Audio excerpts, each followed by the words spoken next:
what is the pathogenesis of fever.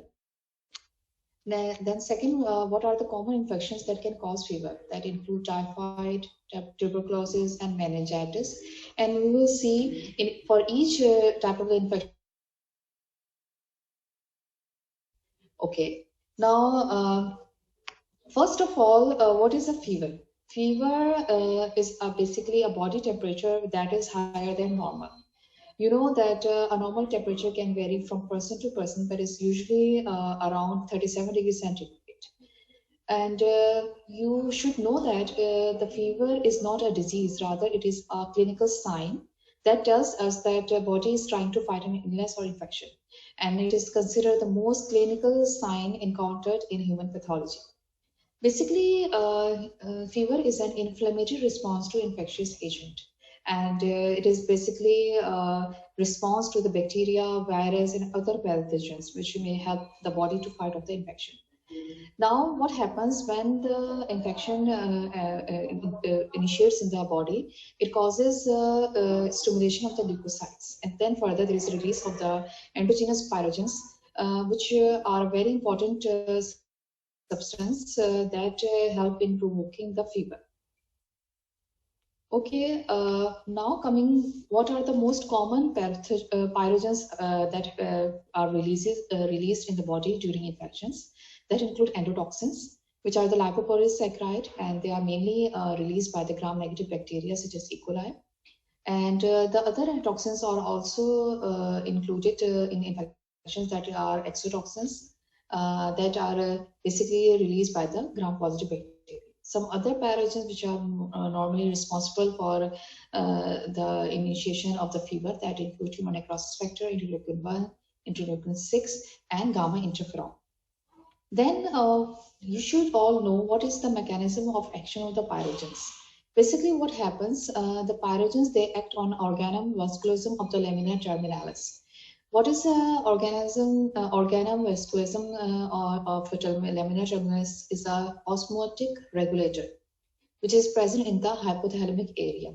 When the hypothalamus detects this pyrogen, it tells the body to generate and retain more heat, in this way producing a fever. Then further what happens, there is induction of the prostaglandins, which also lead to raise of the fever. And these prostaglandins are produced in response to the injury and infection, and that result associated with the symptoms of redness, swelling, pain, and fever. And it is a very important part of the body's normal healing process. Then coming to, there is a picture that is showing the hypothalamic area. And in the circular area, you can see this is organum vasculosum. Okay. Now, coming to the main part of this lecture, that is the common infections causing fever that include typhoid, tuberculosis, and meningitis. One by one, we will look after each of the infections. First of all, the typhoid. Typhoid, which is also known as enteric fever, which is mainly caused by a salmonella, and which is a gram-negative route. And there are two types of species of salmonella.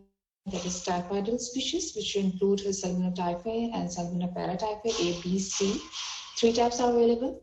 And then the non-typhoidal species that includes Salmonella enteritis and Salmonella chlorhexis. Okay.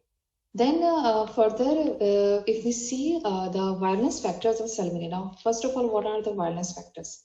The virulence factors are basically dependent on the bacterial infectivity.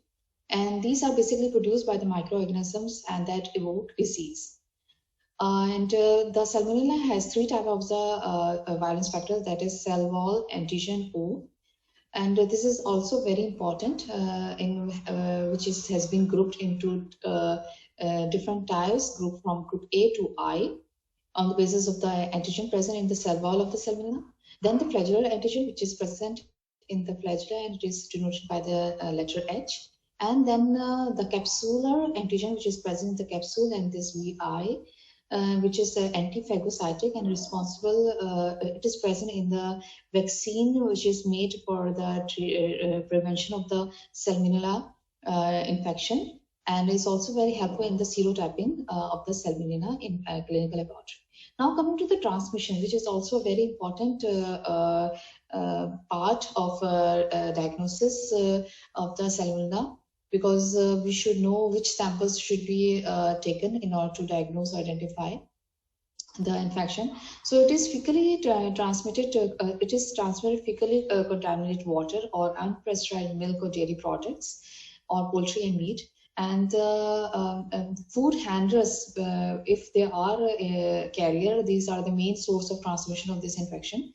Later, moreover, the animals which are also involved in the spread of this infection, that includes dogs, lizards, turtles, snakes, and iguanas. Usually, people who take care of these animals in zoo, or those who people have pet in their homes, they should be tested for this infection. Okay, the infectious dose which is required for this salmonella is about 100,000 microorganisms, which are needed to establish the disease. Now coming to the pathogenesis. If you see the pathogenesis, salmonella can cause 3 types of infections. Enterocolitis, which is mainly caused by the species Salmonella typhi murium, and then the typhoid enteric fever, which is caused by Salmonella typhi and paratyphi, and the septicemia is another very important infection, which is mainly caused by the species Salmonella chlorosis. Okay, these 3 are further, I will describe them in detail in the next slide. This is a very important slide in which it tells how the gram-negative bacilli enters, that is the salmonella enters into the body, and then it through the mesenteric lymph nodes went into the blood, and then into the pale patches of the small intestine, and then from the blood to feces, and mainly this infection, which is sometimes the viral strains, they are able to invade the bloodstream and then leads to sepsis. This is a very good picture in which telling the whole mechanism of the invasion of the intestinal mucosa by the salmonella. You can see the entry of the salmonella and into the cellular system. Okay, now coming to the clinical manifestation of typhoid fever. The clinical manifestation include fever with constipation, which is a predominant complaint rather than vomiting and diarrhea. Then the person may also complain of tender abdomen, enlarged spleen. Another rare complaint, which is a complaint or rather a sign which is seen in such patients, is the rose spots, which are rose-colored macules. They may appear on the abdomen. Further, if you see the labs, the people usually present with leukopenia and anemia, and they also have abnormal liver function tests. And usually the disease, they begin to resolve by third week. Then the complications which are very common in people having chronic carrier, which are in chronic stage, that include intestinal hemorrhage, perforation, and usually 3% of the people they become chronic carrier. And if there is bloodstream infection, then it may lead to septicemia, and that mainly involve the bone, lung, and meninges. Okay. Now coming to the lab diagnosis of the typhoid, that include species identification, as well as you should know that it is a salmonella is a non-lactose fermenter, that is denoted by NLF. And this is on TSIA, it produces alkaline acidic reaction, and it also produces H2S, and it is urease negative. These are the biochemical tests which are very helpful in identification of this type of the bacteria. Then serotyping is done on the basis of its antigens O, H, and VI. Okay, now this is a very good picture you can see, in which biochemical test and identification of the salmonella has been described. In this circular plate, there's NLF colonies of the salmonella. Then on the right side, there is a TSI reaction showing the H2S production, and on the lower side, you can see the urease reaction, which is seen here in this picture. Plus, there is a microscopy that there are gram-negative rods, and then the Vidal reaction. These are all helpful in the diagnosis of the salmonella. This is a Vidal reaction in which it is done on both slide and the tube. And here, which mean basically the Vidal test measures the antibodies against the flagella in the serum of the individuals. Okay. Now, what is the treatment given in such patients? That is certain antibiotics, which are very helpful. We can give either ampicillin, chloramphenicol, cotrimoxazole, ceftriaxone, ciprofloxacin, meropenem, and azithromycin. And further, the cholecystectomy is usually necessary in order to abolish the coronary carrier stage in such patients. Then coming to the prevention, prevention mainly involves the proper sanitation and personal hygiene, and especially the food handler should be tested and carrier should not handle the food. Further, the vaccine is also given against the VI polysaccharide and recommended those who travel or reside in high-risk areas. Now coming to the tuberculosis, another very important infection which causes fever. And this is basically an acid-fast bacilli. And these Mycobacterium tuberculosis, they are neither gram-positive, neither they are gram-negative, because they are poorly stained by gram stain. And they are known as acid-fast bacilli because of the high lipid content of their cell wall, and this is responsible for the poor absorption by these mycobacteria. And they usually retain the color of the carbofluorescent stain which is used in its staining, and do not wash away by the acid. Okay. This is also considered the most common infection in low socioeconomic group that are living in overcrowded conditions, elders, in elders also malnourished people, and those who are HIV infected patients. This infection is very common. This is transmitted usually by aerosol and respiratory droplets, and less than 10 bacteria may cause an infection. Okay. Now, what are the types of the tuberculosis? There are two types, primary and secondary. The primary one is the one which is usually developed in a previously unexposed and unsensitized person, and it usually involves the lung parenchyma and trachea and pleura. However, the secondary one is the disease which arises in previously sensitized or infected hosts, and there is usually the reactivation of the previous infection, and particularly when the health status declines. Now, coming to the pathogenesis, the tuberculosis is a slow-growing obligate aerobe that has a doubling time of 18 hours. And usually after entering into the body, it invades the reticuloendothelial system and survive intracellularly. And usually the mycobacterium culture is done on the algae media that requires around 3 to 6 weeks to grow. And usually the clinical specimen is held for 6 to 8 weeks before it is recorded as negative. If we see the pathogenesis, it also has certain virulence factors that include mycolic acid, which is a long-chain fatty acid in the cell wall. And another important valence factor is trehalose dimycolate, which is correlated with the violence of the organisms and which grows in serpentine cord-like pattern. And usually the A virus strains do not have this. The third one is the protein purified protein derivative. This is also very important, which help in the used in the skin test to elicit delayed hypersensitivity reactions, also known as tuberculin skin test. And the fourth one is lipid pythocerol dimycosurate, which is involved in the pathogenesis of the lung. Okay. Usually what happens, the inhaled bacilli, it is implanted in the distal space of the lower part of the upper lobe as well as in the upper part of the lower lobe close to the pleura. Okay, the lesion is usually depend on the presence of the organism and the host host. There are two types of the lesions that usually develop in case of the tuberculosis: exudative and granulomatous lesions. Exudative, in which there is a acute inflammatory response occurring in the lung at initial site of the infection, and the granulomatous lesion usually involve presence of the giant cells, Langerhans giant cells, and which are surrounded by a zone of epithelioid cells.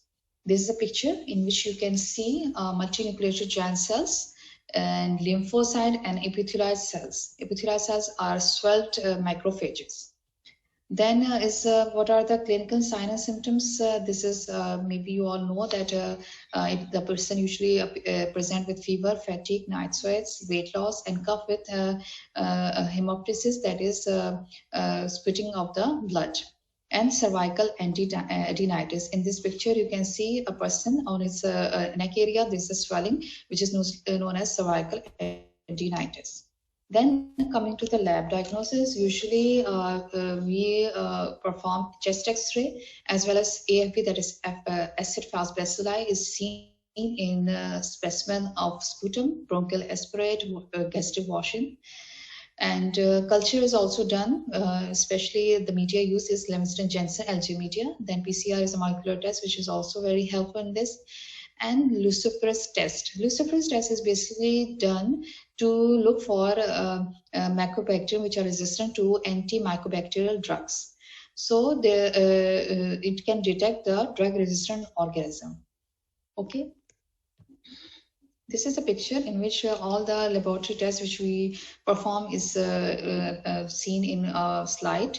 The AFB staining, the arrow shows the this acid-fast bacilli, which is usually stained with a red color.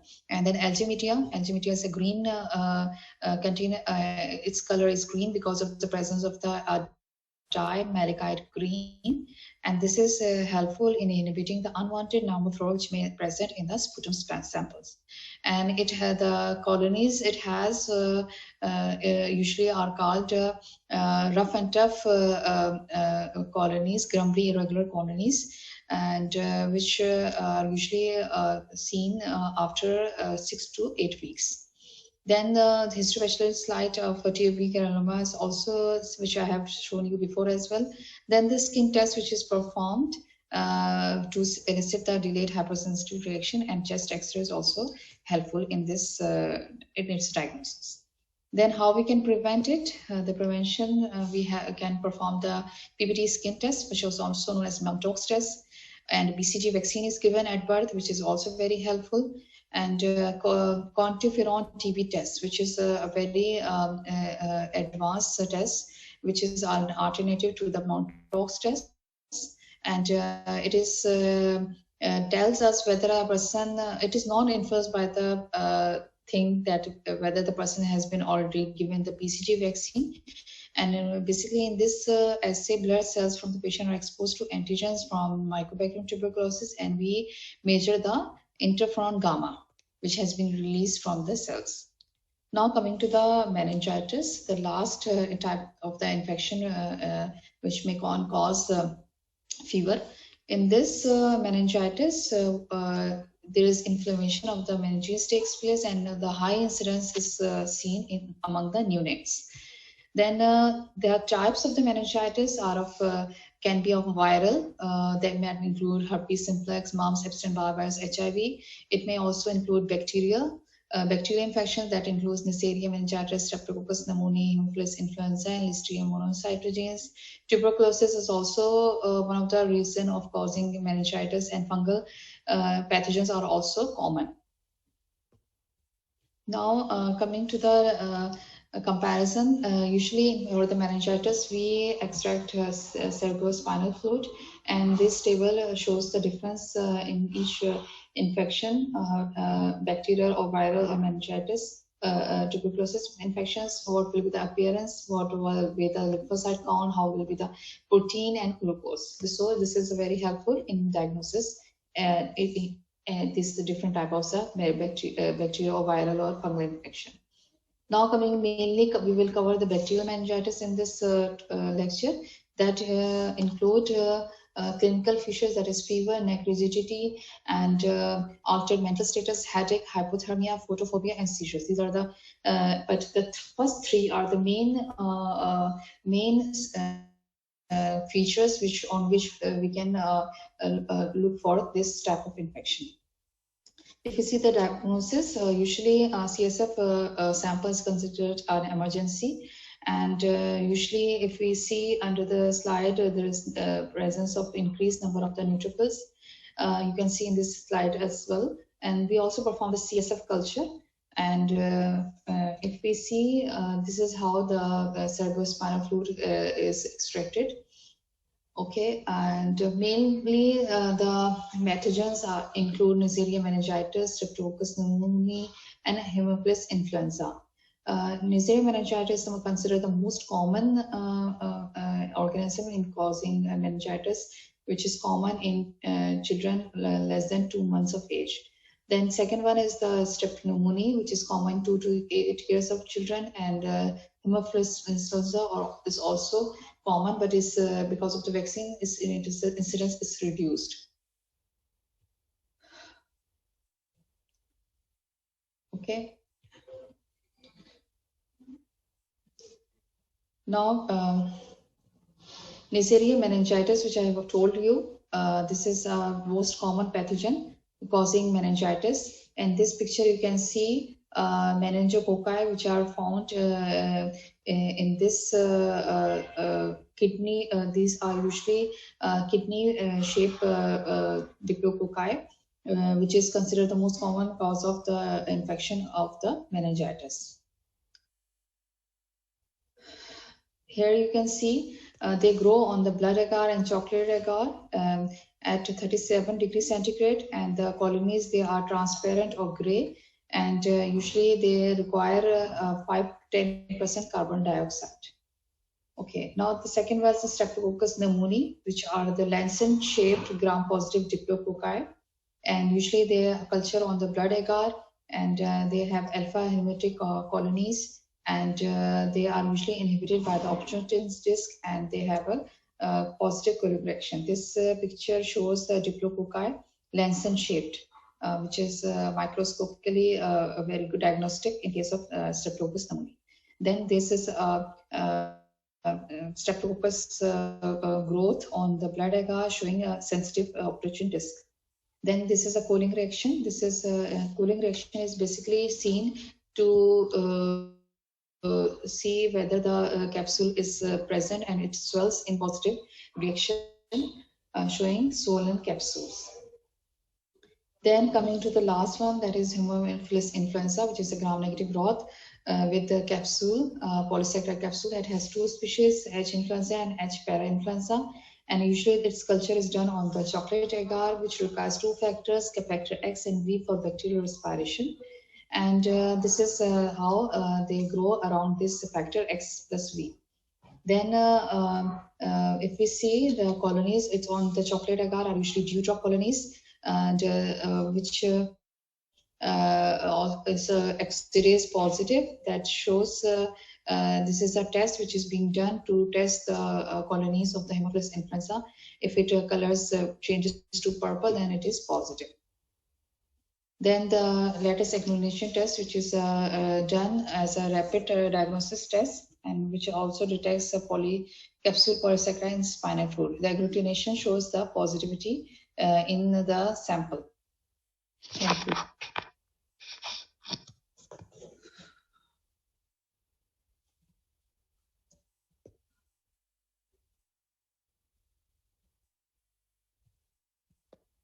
Any questions?